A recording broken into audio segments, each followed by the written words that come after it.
Salam dəyərli dostlar, bugün dərman bitkilərindən qulançar çiçəklilər dəstəsinin səhləb kimilər fəsiləsinin səhləb cinsinə aid olan 2 növ haqqında məlumat verəcəm. Meymun səhləbi Orchis simia və purpur səhləb Orchis purpurea. Bəzən meymun səhləbi dedikdə Cənubi Amerikada bitən yuxarıdakı şəkildə göstərildiyi kimi Dracula simia növü ilə səhv salınır. Diqqətlə baxsanız, Azərbaycanda bitən Orchis simia növünün çiçəyi bütöv meymun bədəninə bənzəyir. Lakin Dracula simianın çiçəyini isə mərkəzi hissəsində birbaşa meymun üzünü xatırladır. Ümumiyyətlə, səhləbçimlər fəsiləsinin nümayəndələri həm tibbdə, həm də kulinariyada geniş istifadə olunur. Lakin nadir növ olduğundan bir çox ölkələrdə, eyni zamanda bizim ölkəmizdə də yabani halda toplanması qadağan edilmişdir. Səhləb bitkisinin kökündə adətən 2 ədəd yumruları olur və o yumrulardan hazırlanan toz zəngin selikli maddələr, nişasta və şəkərlərlə zəngindir.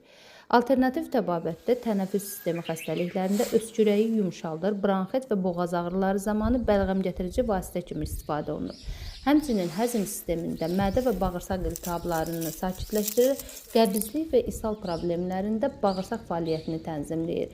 Bundan əlavə, ümumi bədənin zəifliyini aradan qaldırır, zehni və fiziki yorğunluğu azaldır. Qədim təbabətdə uşaqlar üçün bəsləyici və həzmi asanlaşdıran vasitə kimi istifadə olunub. Səhləbin kulinariyada ən geniş istifadə olunan forması salep içkisi və dondurmadır. Yabani halda yığılması qadağan olunduğuna görə səhləb bitkisini eyni zamanda mədəni halda da yetişdirirlər. Bunun üçün qurudulmuş və üyüdülmüş səhləb yumrularını süd və şəkərlə bir yerdə bişirirlər və üzərinə darçın səpilərək isti içki halında içilir. Həmçinin dondurmanın əsas xam maddəsi kimi, xüsusilə də Maraş dondurmasının özünə məxsus sərt və elastikli teksturasını verən məhz səhləbin tozudur.